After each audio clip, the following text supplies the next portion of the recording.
السلام عليكم ورحمة الله وبركاته. الحمد لله نحمده ونستعينه ونعوذ بالله من شرور أنفسنا ومن سيئات أعمالنا. من يهده الله فلا مضل له ومن يضلل فلا هادي له. وأشهد أن لا إله إلا الله وحده لا شريك له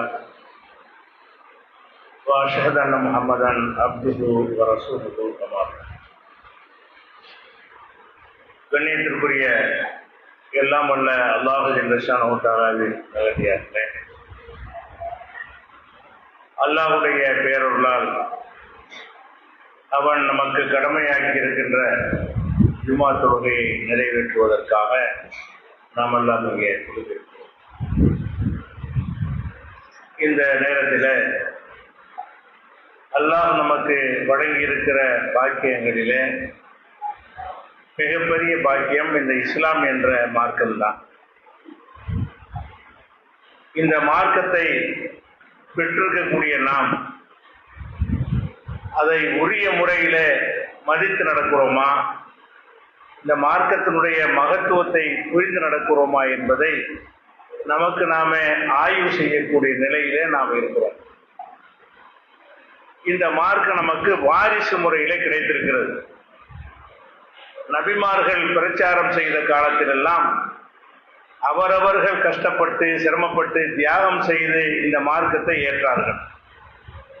நபிகள் நாயகம் ஸல்லல்லாஹு அலைஹி வஸல்லம் அவங்களுடைய காலத்திலையும் இஸ்லாத்தை எடுத்து சொல்லும் பொழுது அந்த மக்கள் வாரிசு முறையில இந்த மார்க்கத்தை பெறவில்லை. அவர்களாக சிந்தித்தார்கள், அவர்களாக விளங்கினார்கள்.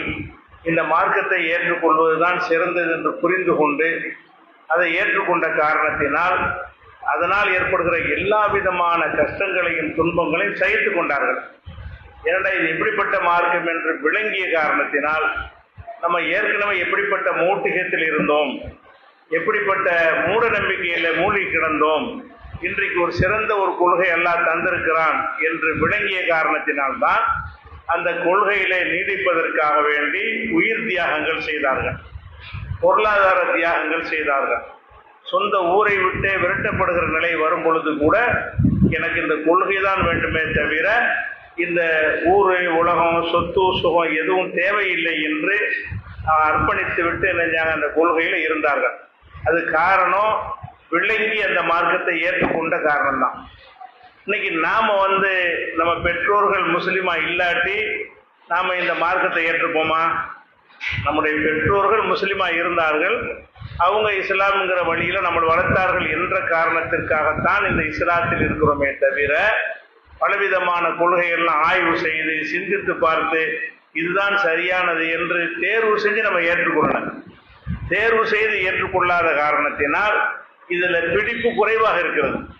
அன்றைய நபிமார்கள் காலத்தில் வாழ்ந்த மக்களுக்கும் நபி ஸல்லல்லாஹு அலைஹி வஸல்லம் காலத்தில் வாழ்ந்த மக்களுக்கும் எந்த அளவுக்கு இந்த மார்க்கத்தில் பிடிப்பு இருந்ததோ அதுல 1% கூட நமக்கு இல்லை. ஏனோ தானோ என்ற அடிப்படையில் மாத்திரம்தான் இந்த மார்க்கத்தின் மீது நம்ம பிடிப்பு வைத்திருக்கிறோம். அதனாலதான் இந்த மார்க்கத்தில் ஈடுபாடு குறைவாக இருக்கிறது என்பதை பார்க்கிறோம்.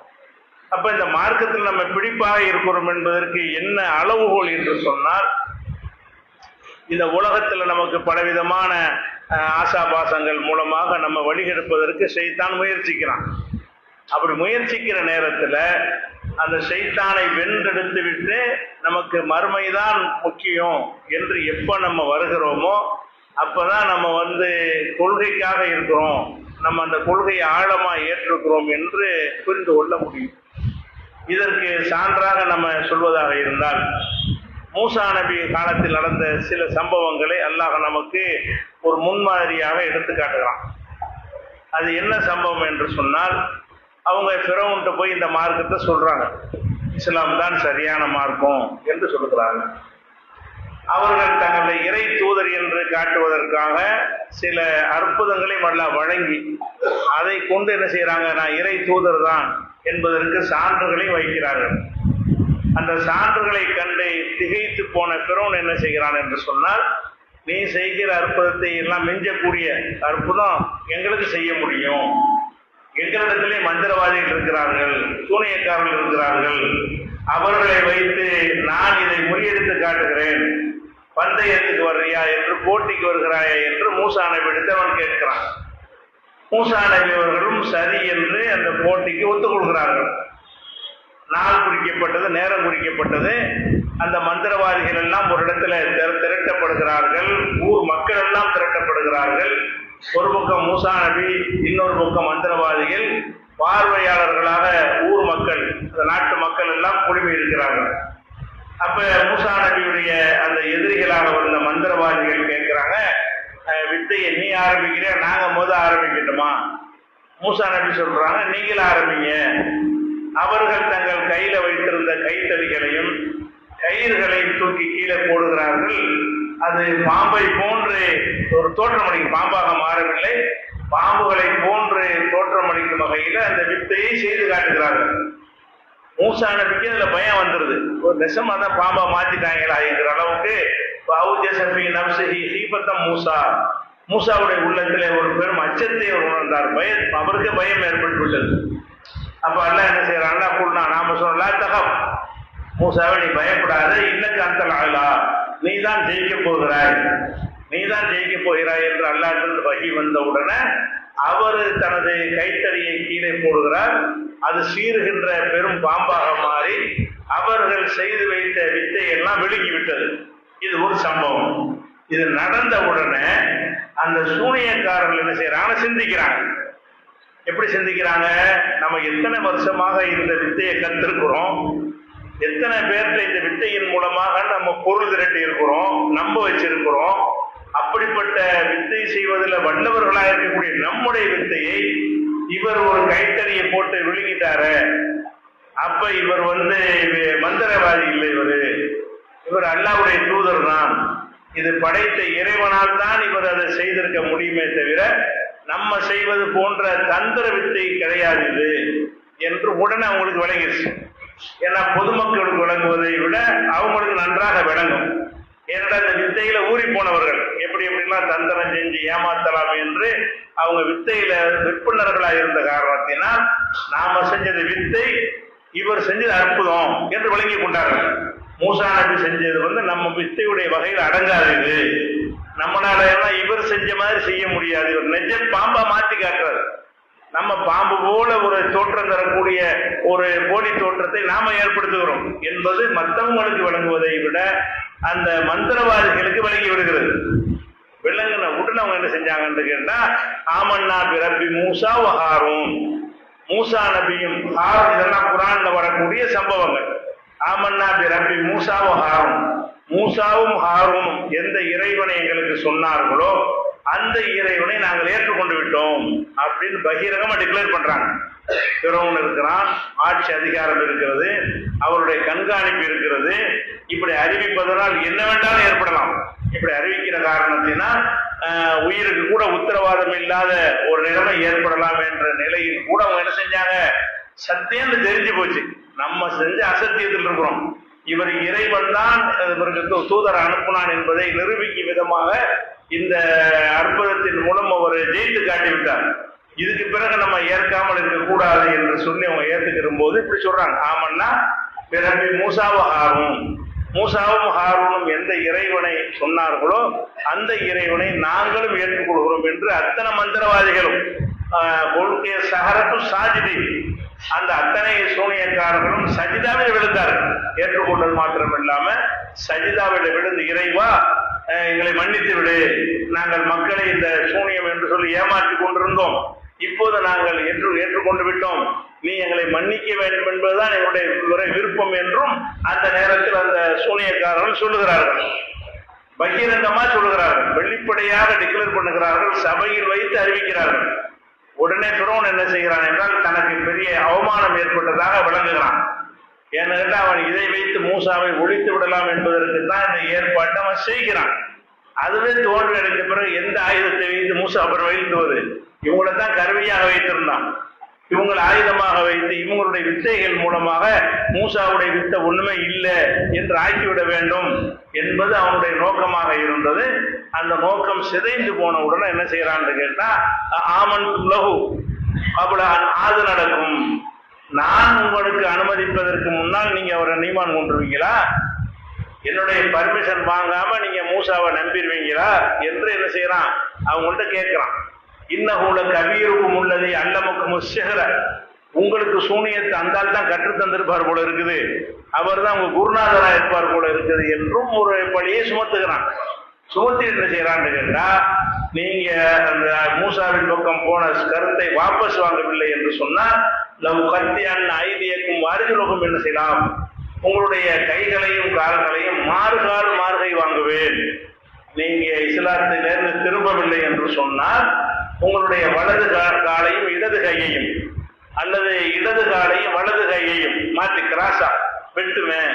மாறுகைன்னா இதுக்கு மாறுகைன்னா வலது கையை வெட்டினா இடது காலை வெட்டுறது, அல்லது இடது கையை வெட்டினா வலது காலை கிராஸா வெட்டுறது. இது மாதிரி உங்களை வெட்டி உங்களை கடுமரத்தில் ஏற்றுவேன், சிலுவையில் ஏற்றி உங்களை அறைந்து கொள்ளுவேன் என்று அவன் சொல்லுகிறான். அப்ப நம்ம சிந்தித்து பார்க்க வேண்டிய விஷயம் இதுதான். அவர்களுக்கு முன்னாடி உயிர் போகும் என்ற ஒரு அச்சுறுத்தல் கொடுக்கப்படுகிறது. கொடுக்கிறவன் யாரு? அதை செய்து காட்டுகிற அதிகாரம் படைத்த பிறோம். ஒரு சாதாரண ஒரு மனிதன் அது செல்லவில்லை. அன்னைக்கு நானே இறைவன் ஆனா ரப்புக்கும் ஆலா என்று இருமாப்பில் இருந்த பிறோன் எச்சரிக்கிறான். அவன் இதற்கு முந்தி பல பேரை கொன்று குவித்திருக்கிறான். இதை இஸ்ரவேல் சமுதாயத்து மக்களை ஆண்களை எல்லாம் ஈவு இறக்கம் இல்லாம என்ன செஞ்சான், கொன்று குவித்து வர இருக்கிறான் கடந்த காலத்தில். அப்ப இப்படியான ஒரு கொடூர மனம் படைத்தவனாக இருக்கிறான். சொன்ன எச்சரிக்கைப்படி செய்யக்கூடியவனாக இருக்கிறான். இவன் மரண தண்டனை கொடுப்பேன் என்று சொன்னால் அது ஃபார்மாலிட்டியா அவன் சொல்லவில்லை, நிஜமாகவே நம்மளை கொன்று விடுவான் என்ற அளவுக்கு அந்த எச்சரிக்கை இருக்கிறது. ஆனால் அந்த எச்சரிக்கை அந்த மக்களை கடுகளவா அது பாதிச்சுச்சா? இல்லை. அவங்க என்ன செய்யறாங்க, இன்னமா தக்குலி ஆதிகள் அயாத்த துன்யா, நீ என்ன முடிவு வேண்டாலும் எடுத்துக்கொள், நீ மரணத்தின வேணாலும் கொடுத்துக்க, மாறுகை வேண்டாலும் வெட்டிக்க, இன்னமா தக்குலி ஆதிகள் அயாத்த துன்யா, இந்த அற்பமான உலகத்தில் தான் உன்னுடைய தீர்ப்பு செல்லும். எங்க தீர்ப்பளிப்ப? நீ ஆகரத்துல தீர்ப்பளிப்பியா? இந்த உலகத்திலான தீர்ப்பளிப்ப, இந்த உலகத்திலான கைகால வெட்டுவ, இந்த உலகத்திலான என்னுடைய உயிரை நீ பறிப்பாய். உன்னுடைய தீர்ப்பு எல்லாமே இந்த உலகத்தில் தான் செல்லுபடியாகும். நாங்கள் மூசாவை ஏற்றுக்கொண்டு இந்த உலகத்துக்கு கிடையாது. மூசா நபி சொன்ன இறைவனை நாங்கள் ஏன் ஏற்றுக்கொள்ளும் என்று சொன்னால், இந்த உலக வாழ்க்கைக்கு பிறகு இன்னொரு வாழ்க்கை இருக்கிறது. அந்த வாழ்க்கையில அந்த சொர்க்கத்திற்கு நாங்கள் செல்ல வேண்டும். அங்கே நாங்கள் நரகத்திற்கு போய்விடக் கூடாது. அதற்கு மூசாவை ஏற்றுக்கொள்வதுதான் ஒரே வழி என்பதற்குத்தான் நாங்கள் மூசாவை ஏற்றுக்கொண்டோமே தவிர, மூசாவை ஏற்றுக்கொண்டால் உலகத்தில் சொகுசாக இருக்கலாம், உலகத்தில் அதிகாரத்தோடு இருக்கலாம், அந்தஸ்தோடு இருக்கலாம், மரியாதையோடு இருக்கலாம், பதவிகளோடு இருக்கலாம் என்பதற்கு நாங்கள் ஏற்றுக்கொள்ளவே இல்லை. அதனால நீ இந்த மிரட்டல் என்கிட்ட வைத்துக் கொள்ள வேண்டாம். என்ன சொல்றாங்க, இந்த உலகத்தெல்லாம் தீர்ப்பு அளிக்க முடியும், உன்னால முடியும், நீ நினைத்தால் எங்களை கொள்ள முடியும், எங்களுடைய வாழ்நாளை முடிக்க முடியும், சித்திரவதை செய்ய முடியும். இதுக்கு பயந்து கொண்டு நாங்கள் மாற மாட்டோம். இதெல்லாம் நடக்கும் என்று எங்களுக்கு தெரியும். நாங்கள் மூசா நபியை ஏற்றுக்கொண்டது இந்த உலகத்துக்கு கிடையாது, ஆகிரத்துக்கு தான் என்று சொல்லி இஸ்லாம் இப்பதான் மனசுல அவங்க நுழைஞ்சு நல்லா கவனிக்கணும். இவங்க பரம்பரை முஸ்லிம் இல்லை, பல தலைமுறைகளாக இஸ்லாத்தில வாழ்ந்தவர்களும் இல்லை. இஸ்லாத்தை ஒழிப்பதற்காக வந்த ஒரு கூட்டம் அவர்கள். மூசா நபி கொண்டு வந்த இஸ்லாம் மார்க்கத்தை ஒழித்து கட்ட வேண்டும் என்பதற்காக வேண்டி களமிறக்கப்பட்டவர்கள், அந்த படை தலகர்த்தர்களாக அவங்க இருக்கிறாங்க. அப்படிப்பட்டவர்களுக்கு இஸ்லாம் இப்பதான் உள்ளத்துல நுழையுது. இந்த தோல்வியின் மூலமாக, சூனியம் தோற்று போனதன் மூலமாகத்தான் இஸ்லாம் தான் சரியான மார்க்கம். மூசா நபி சொல்லக்கூடிய அந்த இறைவனும் அவன் வாக்களித்திருக்கின்ற மறுமையும் தான் சரியான மார்க்கம் என்பது இப்பதான் உள்ளத்தில் நுழைஞ்சிருக்கிறது. நுழைஞ்ச ரிசல்ட் எப்படி இருக்கிறது? இந்த உலகம் ஒரு பெருசே கிடையாது இருக்கிறது. இஸ்லாம் உள்ளத்தில் நுழைஞ்சிருச்சுன்னு சொன்னா இந்த துன்யாவை விட ஆகிரத்து பெருசு என்பதுதான் முதல்ல வர வேண்டிய பாடம். முதல்ல கற்றுக்கொள்ளவே ஈமான் நமக்கு இருக்கிறது. அடையாளம் என்னது? இந்த துன்யாவா ஆகிரத்தா என்ற கேள்வி வறுமையானால் எனக்கு ஆகிரத்து தான், ஆகிரத்தை இழந்துதான் துன்யா கிடைக்கும் என்று இருந்தால் எனக்கு அந்த துன்யா தேவையே இல்லை. நாங்கள் என்றென்றும் நிரந்தரமா இருக்கக்கூடிய சொர்க்கத்திற்காகத்தான் நாங்கள் இந்த மார்க்கத்துக்கு வந்திருக்கிறோம். இதை விளங்குறதுக்கு பேர் தான் இஸ்லாம். இதைத்தான் சஹாபாக்கள் வழங்கினார்கள். ஒவ்வொரு நபிமாருடைய காலத்தில் உள்ள உம்மத்துகளை வழங்கினார். அதனால அவ்வளவு துன்பத்தை ஏற்றுக்கிட்டாங்க. சஹாபாக்கள் எதுக்கு அவனுடைய அவ்வளவு துன்பங்களை ஏற்றுக்கொண்டார்கள்? கல்லால் அடிக்கப்பட்டாங்களா இல்லையா? சித்திரவதைக்கு உள்ளாக்கப்பட்டாங்களா இல்லையா? நாடு கடத்தப்பட்டார்களா இல்லையா? பலர் கொலை செய்யப்பட்டார்களா இல்லையா? அதிலிருந்து பயந்து அவங்க ஏன் ரிவர்ஸ்ல வரல?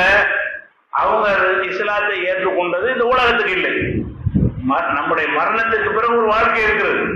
அந்த வாழ்க்கையில் நம்ம வெற்றி பெற வேண்டுமாக இருந்தால் முகமது நபி சொல்லக்கூடிய இந்த மார்க்கத்தை ஏற்றுக்கொள்வதில் தான் அது இருக்கிறது. அதுக்காக வேண்டி நம்ம உயிர் தான் விலை என்றால் கொடுக்க தயாரா இருக்கணும். எங்களுடைய சொத்துகத்தை எல்லாம் பறித்துக் கொள்வா என்றால் பறித்துக்கொள். இதைத்தானே நீ பறிச்சுக்கிருவ. நாங்க இந்த அற்பமான உலகத்துக்காக இந்த மார்க்கத்தை நாங்கள் ஏற்றுக்கொள்ளவில்லையே, மறுமையில வெற்றி பெறுவதற்கு தானே ஏற்றுக்கொண்டிருக்கிறோம். இது மனசுல வந்த காரணத்தினால்தான் அவங்க ஹிஜ்ரத்து செஞ்சு போனாங்க. ஹிஜ்ரத்துனா என்ன? வீடு வாச சொத்து சுகம் எல்லாத்தையும் தியாகம் செய்து விட்டு அவங்க இன்னொரு ஊர்ல போய் அகதிகளாக அனாதைகளை போல வாழும் நிலைமையை தேர்ந்தெடுத்துக் கொண்டார்கள். அது என்ன காரணம்? இந்த உலகம் பெருசு, எவ்வளவு துன்பத்தை ஒன்றால் நாங்கள் சந்திக்க தயாரா இருக்கோம். எங்களுடைய மரணத்துக்கு பிறகு ஒரு வாழ்க்கை இருக்கிறது, அந்த வாழ்க்கையில் நாங்கள் தோற்றுவிடக்கூடாது. அதுதான் அவங்களுக்கும் இருந்தது. மூசா நபியுடைய அந்த மந்திரவாதிகளுக்கும் அதுதான் இருந்தது. இந்த ஆகிரத்து தான் எங்களுக்கு பெருசு, துன்யா பெருசு இல்லை. அப்ப முதல்ல நம்ம கற்றுக்கொள்ற விஷயம் என்னன்னு கேட்டா, இந்த துன்யா தான் பெருசு என்று யார் உள்ளத்துல வந்து விடுகிறதோ அவங்க ரிவர்ஸ்ல போயிடுவாங்க. ஃபார்மாலிட்டிக்கு தான் மார்க்கத்தை கடைபிடிப்பாங்க. சங்கடம் இல்லாம கஷ்டம் இல்லாத விஷயங்களுக்கு மாத்திரம் இஸ்லாத்தை ஏற்றுக்கொள்வார்கள். கஷ்டம் சிரமம் வரும் என்று சொன்னால் இஸ்லாத்தை ஓரமா வைத்து விட்டு கஷ்டம் இல்லாத வழியை தேர்ந்தெடுத்துக் கொள்வார்கள். ஏன்? அவங்களுக்கு இந்த ஈமான் நுழையல. இப்போ ஃபார்மாலிட்டி நடிக்கிறார்களே தவிர உண்மையில் இஸ்லாத்தை ஏற்றுக்கொள்வது என்ற அர்த்தமே என்னன்னு கேட்டா, ஆகிரத்தா துன்யாவா என்று எப்போதெல்லாம் ஒரு கேள்வி வருகிறதோ அந்த நேரத்தில் நீ ஆகிரத்தை தேர்ந்தெடுக்கணும். அந்த நேரத்தில் துன்யா போனா போயிட்டு போகுது என்று என்ன செய்யணும்? அதை தியாகம் செய்வதற்கு நீ தயாரா இருந்தால் தான் ஈமான் இருக்குன்னு அர்த்தம். அதுக்கு அந்த மந்திரவாதிகள் பெரிய எடுத்துக்காட்டாக இருந்தார்கள். ஒவ்வொரு நபிமாருடைய காலத்தில் வாழ்ந்த ஒவ்வொரு சகாபாக்களும் அதே மாதிரி எடுத்துக்காட்டாக இருந்தார்கள். இதற்கு சான்றாக அல்லாஹ் இன்னொரு சம்பவத்தை சொல்லி காட்டுகிறான். லரபல்லாஹு மஸலன் லில்லதீன ஆமனு இம்ராத்த ஃபிரௌன். மூமின்களா நீங்க இருக்கிறீங்க என்று சொன்னா உங்களுக்கு ஒரு உதாரணமாக, ஒரு உதாரண புருஷராக ஒரு ஆளை உனக்கு நாங்கள் முன்னால் எடுத்து காட்டுகிறேன். அது யார் என்று கேட்டால் ஃபிரௌனுடைய மனைவி. ஃபிரௌனுடைய மனைவி உங்கள் முன்னால் நான் எடுத்து காட்டுகிறேன். அவர்தான் மூமின்கள் எப்படி வாழ வேண்டும் என்பதற்கு ஒரு மாடலாக இருக்கிறார், முன் உதாரணமாக இருக்கிறார் என்று ஃபிரௌனுடைய மனைவி எல்லாம் எடுத்து காட்டுறான். எடுத்து காட்டி இந்த பெண்ணை போல உனக்கு இருக்க முடியும் என்று இருந்தால் உனக்கு ஈமான் இருக்கிறது என்று அர்த்தம். இந்த பெண்ணை போல உனக்கு இருக்க முடியாது என்று சொன்னால் உன்னிடத்துல ஈமான் இல்லைன்னு அர்த்தம் என்பதற்கு அந்த பெண்ணுடைய வரலாறை எல்லாம் எடுத்து காட்டுறான். அவங்க என்ன செஞ்சாங்க? ஃபிரௌனுக்கு மனைவியா இருந்தாங்க. ஃபிரௌனுக்கு மனைவியா என்ன அர்த்தம்? பட்டத்து ராணின்னு அர்த்தம். ஃபிரௌன் வந்து ராஜாவாக இருந்தால் அவருடைய மனைவி யாரா இருப்பாங்க?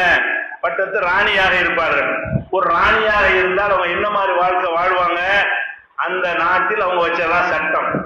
அவங்க விரும்பியதையெல்லாம் அனுபவிக்கலாம், யாரும் கேட்க முடியாது. சொகுசாக வாழலாம். அவங்களுடைய விரல் அசைவில் அந்த நாடே நிற்கும். உட்கார்னா உட்கார்வார்கள், எந்திரினா எந்திரிப்பார்கள். அப்படி அந்த நாட்டினுடைய ஒட்டுமொத்த நிர்வாகமும் பட்டத்து ராணியின் கையில் தான் இருக்கும். அந்த மாதிரியான ஒரு பவர்ஃபுல்லான ஒரு இடத்துல அவங்க இருக்கிறாங்க.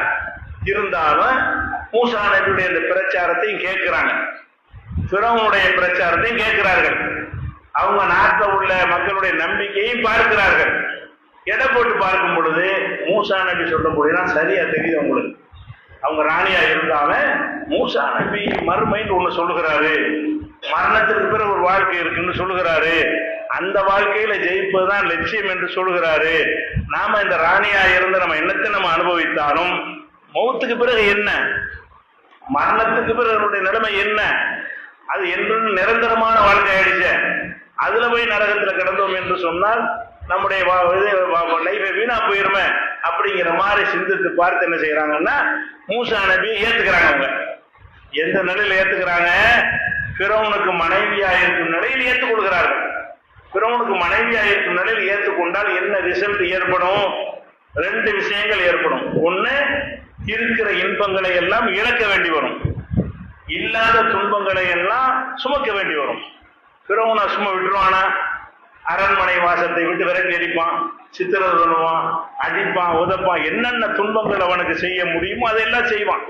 நேற்று வரைக்கும் அவங்க பட்டத்து ராணியாக மதிக்கப்பட்டவர்கள் இன்னைக்கு சிறையில் அடைக்கப்பட்ட ஒரு கொடூரமான நிலையில, ஒரு கையர் நிலையில வைக்கப்பட்டு விடுவார்கள் என்று அவங்களுக்கு தெரியும். தெரிந்தாலும் அதை ரகசியமா கூட வச்சுக்கிறவங்க விரும்பல. அவங்க என்ன செய்யறாங்க? ஃபிரௌன்ட்டே டிக்ளேர் பண்றாங்க, நான் மூசாவை ஏற்றுக்கொள்கிறேன், மூசாவுடைய அந்த கொள்கையை நான் ஏற்றுக்கொள்கிறேன், மூசா சொல்லக்கூடிய இஸ்லாம் மார்க்கத்தை நான் பின்பற்ற போகிறேன் என்று, நீ சொல்லக்கூடிய மார்க்கத்தை நீ பின்பற்ற மாட்டேன், நீ கடவுளும் கிடையாது. அவன் கடவுள் தான் சொன்னான், ஆனா ரப்புக்கும் லாலா, நான் தான் உங்களுக்கு பெரிய கடவுள் என்று சொன்னான். நீ பெரிய கடவுள் கிடையாது, பெரிய கடவுள் என்பவன் அல்லாஹ் ரப்புல் ஆலமீன் தான் என்று மூசா நபியிடத்துல, அந்த மூசா நபியுடைய மார்க்கத்தை ஏற்றுக்கொண்ட அந்த ஃபிரௌனுடைய மனைவி பகிரங்கமாக அறிவிக்கிறார்கள். அறிவிச்சா என்ன நடக்கும்? அதான் சொல்லி காட்டுறான் குர்ஆன்ல, ரப்பி புனிலி இந்த கபைத்தன் ஃபில் ஜன்னா. இந்த மூசா நபி ஏற்றுக்கொண்டவன் அந்த அம்மா சித்திரவதைக்கு உள்ளா என்ன செய்யறாங்கன்னு கேட்டா, இறைவா எனக்கு சொர்க்கத்தில் ஒரு மாளிகை கொடுத்தது, இப்பவும் பெரிய அரண்மனையில தான் இருக்கிறேன், சொகுசான வாழ்க்கையில தான் வாழ்றேன், இது நிரந்தரம் கிடையாது, என்னுடைய மரணத்தோடு இது முடிஞ்சு போய்விடும், அதுக்கு பிறகு ஒரு வாழ்க்கை இருக்கு, அங்க நான் நல்லா இருக்கணுமா இருந்தால் எனக்கு சொர்க்கத்தில் ஒரு மாளிகையை தருவாயாக, வனஜினி மின் ஃபிரௌன வ அமலிஹி, ஃபிரௌனிடமிருந்தும் அவனுடைய சித்திரவதையிலிருந்தும் என்னை காப்பாற்றுவாயாக, வனஜினி மினல் கௌமில் ஸாலிமீன், அநியாயக்கார கூட்டத்திலிருந்து என்னை காப்பாற்றுவாயாக என்று துஆ செய்கிறான். அப்ப அநியாயம் செய்யப்பட்டாங்கன்னு விளங்குகிறது, பல துன்பங்களுக்கு ஆளானார்கள் என்று விளங்குகிறது, அவங்க இந்த அரண்மனை வாழ்க்கை இழந்தார்கள் என்று விளங்குகிறது. அதனால இந்த சொர்க்கத்தில் ஒரு மாளிகையை கூட இவனுடைய கொடூரத்திலிருந்து என்னை காப்பாற்றிரு என்று கேட்டார்களே, அங்கதான் உங்களுக்கு முன்மாதிரியா இருக்கிறார்கள். நீங்க மூமினாக இருந்தால் இந்த அம்மாவை போல இருக்க வேண்டும், பிறனுடைய மனைவியை போல உங்களுடைய வாழ்க்கை அமைத்துக் கொள்ள வேண்டும். அப்படி அமைத்துக் கொண்டால்தான் நீங்கள் மூமின் என்று அல்லாஹ் மூமினுக்கு ஒரு மாடலாக பிறனுடைய மனைவியை நமக்கு முன் உதாரணமாக எடுத்து காட்டுகிறான். அப்ப உங்களுக்கு ஈமான் நுழைந்தவுடனே என்ன ஆகுதுன்னு கேட்டா, இந்த அரண்மனை வாழ்க்கை ஒரு பெருசாவே தெரியல, அவங்க அணிந்திருந்த ஆபரணங்கள் அதெல்லாம் பெருசா தெரியல, உலகத்தில் பயன்படுத்திய ஆடை போன்ற அணிகலன்கள் அதெல்லாம் பெருசாவே தெரியல, அவங்களுக்கு இருந்த அந்த செல்வாக்கு அது பெருசா தெரியல, அவங்களுக்கு இருந்த ஒரு அதிகாரம் அது பெருசாக தெரியவில்லை. வேற எது பெருசா தெரிகிறது? இதெல்லாம் ஒண்ணு, எவ்வளவு நாளைக்கு இருக்க போறோம்? ஒரு 20 வருஷம் இருக்கலாமா, 30 வருஷம் இருக்குமா, எவ்வளவு நாளைக்கு வாழ போறோம்? இதுக்கு அப்புறம் என்ன? இந்த மரணத்துக்கு பிறகு என்ன நிலைமை? அங்க நம்ம நல்லா இருக்க வேண்டும் என்று இருக்குமே. ஆனால் இதை தூர எரிந்து விட்டு எனக்கு இதுதான் சரி என்று பகிரங்கமா டிக்ளேர் பண்ணணும். பண்ணினார்கள் என்று சொன்னால் அவங்க இந்த உலகத்தில் உள்ள எல்லாத்தையும் இழப்பார்கள், துன்பங்களையும் சுமப்பார்கள். பரவாயில்லை, எனக்கு அதுதான் வேண்டும் என்று சொல்லி அவங்க என்ன செஞ்சாங்க? மறுமையை ஏற்றுக்கொண்டார்களா இல்லையா? இந்த பெண்ணிடத்தில் தான் மூமின்களுக்கு முன்மாதிரி நல்லா சொல்லி காட்டுறோம். இந்த தன்மை நம்மகிட்ட கடுகளவாவது இருக்குதா? நம்ம மூமினா வாழ்கிறோமே, துன்யாவுடைய பிரச்சனை வரும்போது நம்ம என்னவாயிடுறோம்? மாறிக்கிறோமா இல்லையா? ஒரு வியாபாரம் செய்கிறோம், கொடுக்குறோம், நோம்பலாம் வைத்து கொடுக்குறோம், அதெல்லாம் ரமலான் வந்தா என்ன செய்யறோம்? பள்ளி வாசல நிறைக்கிறோம். ஒரு பக்கத்துல லேசா ஈமான் இருக்கு நினைச்சிட்டு நம்ம இருக்கிறோம். அதே நேரத்துல நீங்க செய்கிற வியாபாரத்துல கலப்படத்தின் மூலமாக, மோசடியின் மூலமாக, ஏமாற்றுவதன் மூலமாக கொஞ்சம் பணம் அதிகம் கிடைக்கும் என்றால் அது செய்கிறீங்களா இல்லையா? உங்களுடைய வியாபாரத்தில் நம்ம நேர்மை இல்லாமல் நடந்தால் நமக்கு அதிக லாபம் கிடைக்கும் என்று இருந்தால் நம்ம எதை தேர்ந்தெடுக்கிறோம்? எனக்கு ஆகிறது பிரச்சனை கிடையாது, இங்க நல்லா இருக்கணும், இங்க நான் நல்லா இருக்கணுமாக இருந்தால் எந்த மாதிரியான வருவாய் வந்தாலும் பரவாயில்லைன்னு நினைக்கிறோமா? முடிஞ்சிருச்சு கதை. நம்ம கிட்ட என்ன இல்லை? அந்த பிறனுடைய அந்த மனைவியுடைய தன்மை நம்ம இடத்துல இல்லை. இந்த உலகத்தில் நான் நல்லா இருப்பதற்காக வேண்டி எதை வேணாலும் இழப்பேன் அப்படிங்கிற அளவுக்கு நம்ம நடக்கிறோமா இல்லையா? யார் நடக்கிறோம்? தௌஹீதுன்னு சொல்லக்கூடியவர்கள் நடக்கிறோம், முஸ்லீம்னு சொல்லக்கூடிய நடக்கிறோம். இந்த இஸ்லாம் வளர்ந்ததை எதை வச்சு வளர்ந்ததுன்னு சொன்னா பெரிய பெரிய பயான்களை வச்சு வளரணும். நபிகள் நாயகம் ஸல்லல்லாஹு அலைஹி வஸல்லம் காலத்திற்கு பிறகு இந்த தொண்டி வரைக்கும் இஸ்லாம் வந்திருக்கிறது என்று சொன்னால் எப்படி வந்தது? அவங்களுடைய பாடம் பற்ற தோழர்கள் பல பகுதிகளுக்கும் போனார்கள், போய் அந்த மக்களோட மக்களா வாழ்ந்து காட்டினார்கள். இவங்களுடைய வாழ்க்கையில இருந்தது நேர்மைதான் அந்த மக்களுக்கு. அவங்க பெரிய தமிழ் மொழியெல்லாம் படிச்சுக்கிட்டு பிரச்சாரம் செய்ய வரல, இந்த மக்களோடு வந்து வாழ்ந்து காட்டுறாங்க. இவங்கள்ட்ட இருக்கிற நேர்மை, ஒழுக்கம், பண்பாடு இதெல்லாம் பார்த்து ஈர்க்கப்பட்டவர்களால் தான் இஸ்லாம் வந்து எல்லா பகுதிக்கும் பரவியது. அப்படிப்பட்ட ஒரு நிலைமையில தான் நம்ம இருக்கிறோமா? சிந்தித்து பாருங்க. நம்ம சரியான முஸ்லிமா இருந்தால் இன்றைக்கு இந்தியா முழுசுமே முஸ்லிம்களை மாறி இருப்பாங்க. எல்லா விதமான மற்றவர்கள் செய்கிற எல்லா காரியத்தையும் செய்கிறோம். முஸ்லிம் என்று சொல்லிக் கொடுக்கிறார்கள் இளைஞர் சமுதாயத்தினர். ஒரு பக்கம் என்ன செய்யறாங்கன்னா மதுபானம் இறந்துறாங்க, வெள்ளிக்கிழமைக்கு ஜும்மாவுக்கும் வருகிறார்கள், அடுத்த பக்கம் கஞ்சா அடிக்கிறார்கள், அடுத்த பக்கம் புகை பிடிக்கிறார்கள். மார்க்கம் தடுத்திருக்கிற அந்த ஹராமான காரியத்தை ஒரு பக்கம் செய்கிறார்கள். எதுக்காக வேண்டி? இந்த உலகத்துல சுகமாக இருக்கிறது என்ற ஒரு காரணத்திற்காக வேண்டி, எனக்கு மறுமை பிரச்சனை இல்லை, சொர்க்கம் போனாலும் பரவாயில்லை, நரகத்துக்கு போனாலும் பரவாயில்லை, இந்த ஒரு சின்ன ஒரு இன்பம் எனக்கு கிடைக்க வேண்டும் அப்படின்னு தானே புகை பிடிக்கிறாங்க, மதுபானம் இருந்துக்கிறார்கள். கஞ்சாவுக்கு உட்பட்ட எத்தனை இளைஞர்களை சீரழிந்து கொண்டிருக்கிறார்கள். கஞ்சாவை அடித்துக் கொள்கிறார்கள், ஜும்மாவும் வருகிறார்கள். கஞ்சா ஒரு பக்கம் அடிக்கிறார்கள், 5 வேளை தொழுகைக்கும் சில பேர் போகிறார்கள். அப்ப அவங்க உள்ளத்துல என்ன நுழையல? துன்யாவை விட ஆகிரத்து பெருசு நுழையல. இந்த துன்யாவை விட மறுமைதான் பெருசு நினைப்பார்களே. ஆனால் நம்ம இந்த கஞ்சா அடித்தோம் என்று அல்லாஹ் கேட்பானா இல்லையா? நரகத்துல போடுவானா இல்லையா? அது நமக்கு தாங்க இயலுமா? அந்த துன்பத்தை தாங்குற அளவு வலிமை எவனுக்காவது இருக்குமா? இதை நினைத்து பார்ப்பார்களே. ஆனால் இந்த தீய பழக்கங்கள் ஒன்று இருக்குமா? இருக்கிறது. முஸ்லீம்னு சொல்றார்கள், இருக்கிறது. அப்ப நாங்க மார்க்கத்தை பேணுகிறோம் என்கிறார்கள், அவங்கள்ட்ட இருக்கிற காட்சியை பார்க்கணும். அது மாதிரி திருமணம் காட்சி நடத்துறாங்கன்னு சொன்னா அதுல ஆடம்பரம், அதுல வரதட்சணை, ஆடல் பாடல், கூத்து, கும்மாளம், இதுகளை எல்லாம் கல்யாணத்தின் பேரில் நடத்துகிறார்கள். அது என்ன கல்யாணம்? இஸ்லாமிய கல்யாணம், பேரு இஸ்லாமிய திருமணம். பத்திரிகை அடிச்சு என்ன செய்யறாங்க? இஸ்லாத்தின் பேரால் கல்யாணம் பண்றோங்கிறீங்க. இஸ்லாத்திற்காக நீங்க கல்யாணம் பண்ணுவதாக இருந்தா இஸ்லாம் தடுத்திருக்கிறது எப்படி உங்களுக்கு செய்ய முடிகிறது? இஸ்லாம் தடை செய்திருக்கிற கச்சேரிகள், ஆடல் பாடல், கூத்துக்களை எல்லாம் உங்களால் எப்படி செய்ய முடிகிறது? எப்படி செய்ய முடிகிறது என்று சொன்னால், இந்த உலகம் தான் எனக்கு, இந்த உலகத்துல நல்லா இருக்கணும், வரதட்சணை வாங்கினா கொஞ்சம் செழிப்பா இருக்கலாம், ஆடம்பரமா கல்யாணம் பண்ணா 4 பேர் மதிப்பார்கள், நம்மளுக்கு ஒரு கண்ணியம் கிடைக்கும், நம்மளுக்கு கௌரவமா நம்முடைய பாப்பார்கள் அப்படி நினைக்கிறீங்களே தவிர அல்லாஹ் பாப்பானா, அல்லாஹ் இதை ஏற்றுக்கொள்வானா, அல்லாஹ் இதுக்கு தண்டனை கொடுத்தால் அதை ஏற்றுக்கொள்ள முடியுமா என்று நாம நினைக்கவில்லை. காரணம் வாரிசு முறை. இந்த மார்க்கம் கஷ்டப்பட்டு உங்களுக்கு கிடைக்கல. வாரிசு முறையில அப்பா முஸ்லிமா இருக்கனால மகனும் முஸ்லிம், ஆத்தா முஸ்லிமா இருந்தா மகனும் முஸ்லிம், இப்படி இஸ்லாம் வந்ததுனாலதான் இதனுடைய முக்கியத்துவம் விளங்காம என்ன செய்றீங்க? இஸ்லாம் தடுத்த காரியத்தை இஸ்லாத்தின் பெயராலேயே சர்வசாதாரணமாக செய்யக்கூடிய ஒரு காட்சி. இப்படி எல்லா விஷயத்திலையும் பாதி பக்கம் முஸ்லிம் மாதிரி இருக்கிறீங்க, இன்னொரு பக்கம் பார்த்தா இஸ்லாத்துக்கு எதிராக நம்முடையும் செய்யறீங்க. அப்ப இதுக்கெல்லாம் என்ன காரணம் என்று கேட்டால், இஸ்லாத்தை விளங்கி நம்ம வரவில்லை. இன்னும் சொல்ல போனால் இந்த இஸ்லாத்துல வந்து நம்ம இருக்கிறது எதுக்குன்னு கேட்டா, பிற மத மக்கள் எதுக்கு அவங்க மார்க்கத்துல இருக்கிறாங்களோ அதே மாதிரி நோக்கத்துல நம்ம இஸ்லாத்துல இருக்கோம். மற்ற மதத்துக்காரங்களுக்கெல்லாம் எதுக்கு அந்த மார்க்கம் தெரியுமா? சும்மா அற்பமான சில தேவைகளுக்கு தான் கடவுள்கிட்ட எதுக்கு போவாங்க தெரியுமா? வயிற்று வலி குணமாகணும், அதுக்கு கடவுள். தலைவலி போகணும், அது கடவுள். பணக்காரனா போகணும், அது கடவுள். இப்படின்னு கடவுள்கிட்ட போய் கோரிக்கை வைக்கிறவர்கள் எல்லாருமே மரணத்துக்கு பிறகு ஒரு வாழ்க்கை இருக்குங்கிற கோரிக்கை வைக்கவே மாட்டாங்க. வேற மதங்கள்ல இருக்கிற மக்கள் வந்து கடவுளை வழிபடுறது எதுக்கு வழிபடுவான்னு கேட்டா, நான் பணக்காரனா போயிடணும், எனக்கு ஒரு புள்ள கிடைக்கணும், எனக்கு செல்வம் கிடைக்கணும், என்னுடைய நோய் தீரணும், என்னுடைய வசதி வாய்ப்பு பெருகணும், இதுக்குத்தான் கடவுள்கிட்ட வேண்டுவார்களே தவிர எனது மரணத்துக்கு பிறகு ஒரு வாழ்க்கை இருக்கிறது, அந்த வாழ்க்கையில் நான் ஜெயிக்கணும் என்பதற்காக எந்த மதங்களிலாவது கடவுளை தேடுகிறார்களா? கடவுளை வேண்டுகிறார்களா? இல்லை. நமக்கு மாத்திரம்தான் மரணத்துக்கு பிறகு உள்ள வாழ்க்கையை ஏத்துக்கிறதுக்கு பேர் தான் இஸ்லாமே. அந்த பிறனுடைய மனைவி அப்படிதான் ஏத்துக்கொண்டாங்க.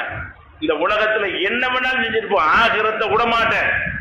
அந்த மந்திரவாதிகள், முன்னாள் மந்திரவாதிகள் எதிர உறுதியா நின்றாங்க, நீ என்ன வேண்டாலும் சித்திரவதை பண்ணிக்க, உசுர கூட எடுத்துக்க, மரணத்துக்கு பிறகு ஒரு வாழ்க்கை இருக்கு, அங்க நான் ஜெயிப்பதற்கு ஒரு முடிவை தான் எடுப்பேனே தவிர இந்த உலகத்துடைய கணக்கு பார்க்க மாட்டேன்னு இருந்தாங்க. அது வராட்டி எப்படி இஸ்லாம்? அது இல்லாம நீங்க அல்லாஹ் ரசூலுல்லாஹ் இஸ்லாம் ஆயிருமா? லா இலாஹ இல்லல்லாஹ் முஹம்மது ரசூலுல்லாஹ் நம்ம முஸ்லீம் ஆயிருவோமா?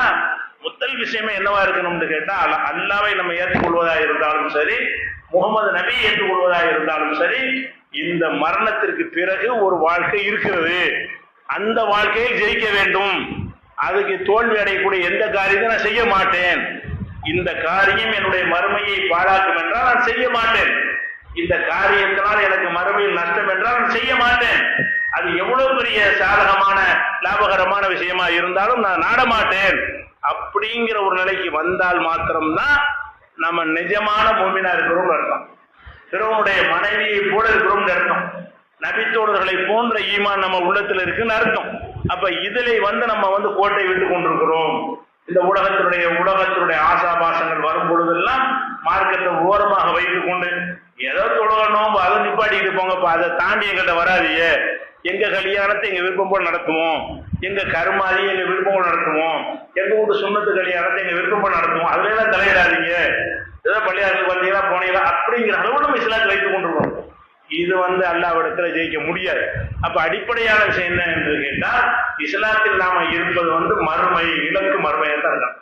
எத்தனை நீங்க செஞ்சாலும் சரி இதுல மறுமையில கொஸ்டின் வருதான்னு பார்க்கணும்.